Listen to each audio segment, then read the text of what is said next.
कानपुर में नया शहर बसाए जाने का रास्ता साफ हो गया है। न्यू कानपुर सिटी योजना के प्रारंभिक लेआउट को मंजूरी दे दी गई है। वहीं इस योजना के लिए समय सीमा को भी तय किया गया है। न्यू कानपुर सिटी में जमीन को विकसित करने के साथ ही अलॉटमेंट तक की टाइमलाइन तय कर दी गई है। वहीं कानपुर में पहली बार लैंड पूलिंग योजना की शुरुआत हो गई है, जिसके चलते जिस जमीन का अधिग्रहण होगा उसमें से 25% जमीन विकसित करने के बाद जमीन मालिक को दे दी जाएगी। वहीं यूपी बैठक के बोर्ड के दौरान कई जमीनों के लैंड यूज को चेंज खाने की मंजूरी दे दी गई है। कानपुर विकास प्राधिकरण की 142वीं बोर्ड बैठक में 18 प्रस्ताव रखे गए। मंडला आयुक्त के विजेंद्र पांड्यान की अध्यक्षता में शुरू हुई। इस बोर्ड बैठक में जिला अधिकारी जितेंद्र प्रताप सिंह, नगर आयुक्त सुधीर कुमार, केडीए उपाध्यक्ष मदन सिंह गवराल सहित केडीए सचिव और आला अधिकारी शामिल हुए। 18 प्रस्ताव में कुछ प्रस्ताव को संशोधित कर अगली बैठक में रखा जाएगा, तो वहीं कुछ प्रस्तावों को मंजूरी दे दी गई है। साथ ही कुछ प्रस्ताव ऐसे भी रहे जिनमें उपाध्यक्ष की सहमति से लागू किया जाएगा। भारतीय तरमग प्रस्ताव में ओवरहेड एप्लेपमेंट किया जाएगा।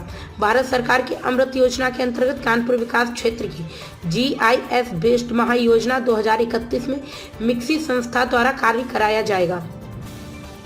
प्राधिकरण की नियोजित योजनाओं एवं पूर्ववर्ती संस्था Kanpur improvement trust Kanpur development द्वारा विकसित योजनाओं में TOD नीति लागू की जाएगी। मेजर्स मईकार प्राइवेट लिमिटेड और मेजर्स +91 कानपुर पार्क LLP को भी मंजूरी दी गई है।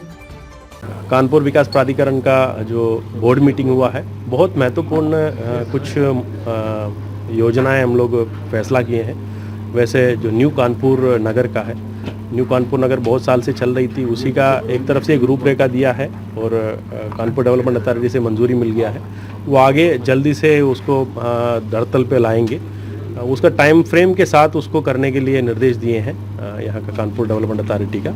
और साथ साथ उससे जुड़ा हुआ बहुत सारे जो मुद्दा है, यानी खासतौर पे वहाँ रोड बनाना है और इंटरनल डेवलपमेंट करना है और बाकी सुविधा के लिए भी क्या क्या करेगा, उसका बहुत गहराई से मंथन हुआ है। जल्दी आपको न्यू कानपुर सिटी देखने के लिए मिलेगा।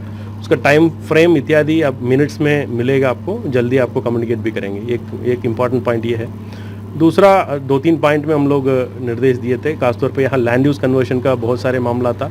इन्वेस्ट यूपी से जो निवेश करने के लिए कुछ लोग एप्लीकेशन दिए थे रेजिडेंशियल बिल्डिंग में कन्वर्ट करने के लिए, और कुछ लैंड यूज़ कन्वर्ट करने के लिए कुछ पेंडिंग था, वो सारे हम लोग क्लियर करते हुए शासन के भेज रहे हैं। हम लोग के लेवल से कितने जो क्लियर कर सकते हैं उतने क्लियर कर लिए हम लोग। और साथ साथ 2-3 इम्पॉर्टेंट और भी मुद्दा है। खासतौर पे आप जानते हैं क्रीडा का एक तरफ हम लोग प्रोजेक्ट लेके आ रहे हैं, कानपुर रीजन डेवलपमेंट का है। उससे अभी जो 27 तक रिंग रोड बन जा रही है, रिंग रोड के साथ साथ ट्रांस ओरिएंटेड डेवलपमेंट का फ़ायदा है। वो रिंग रोड के साथ साथ जो कितने भूमि है दोनों तरफ वो भी मिलेगा, यानी 4 FSI और बहुत सारे फ़ायदा उस पर मिलेगा। जो रिलैक्सेशन सरकार का जो निर्देश मिला है ट्रांस ओरिएंटेड डेवलपमेंट के लिए, ट्रांसिट ओरिएंटेड डेवलपमेंट के लिए जो मुद्दा है उसको भी हम लोग बोर्ड में रख करके पास किए हैं।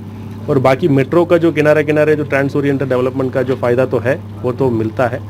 और उसके अलावा 1-2 लैंड पूलिंग का योजना है। अभी बहुत बार सरकार से डायरेक्शन भी आई है। हम लोग ये बोर्ड से निर्देश ये दिया है, एक प्राइवेट एजेंसी, अच्छा एजेंसी हायर कराते हुए लैंड पूलिंग कहाँ कहाँ संभव है उसका जनता का जो मंथन, जनता का विचार कराते हुए उन लोगों को लैंड और सरकार दोनों मिलाते हुए एक योजना बनेगा।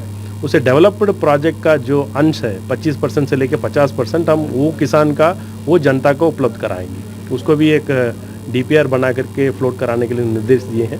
और साथ साथ रिमोट सेंसिंग एजेंसी माध्यम से एक MOU साइन होने जा रहा है, ताकि यहाँ का जो आगे विस्तार किस दिशा में ले जाना है कानपुर डेवलपमेंट अथॉरिटी का, उसके कैसे प्लानिंग होगा, उसका भी MOU जल्दी साइन होने वाले हैं रिमोट सेंसिंग एजेंसी के साथ। उसके बाद साइंटिफिक तरीके से ये कानपुर का एक तरफ विकसित सिटी के रूप से ले जाएगा। प्राइम संदेश न्यूज से शकील अहमद की विशेष रिपोर्ट।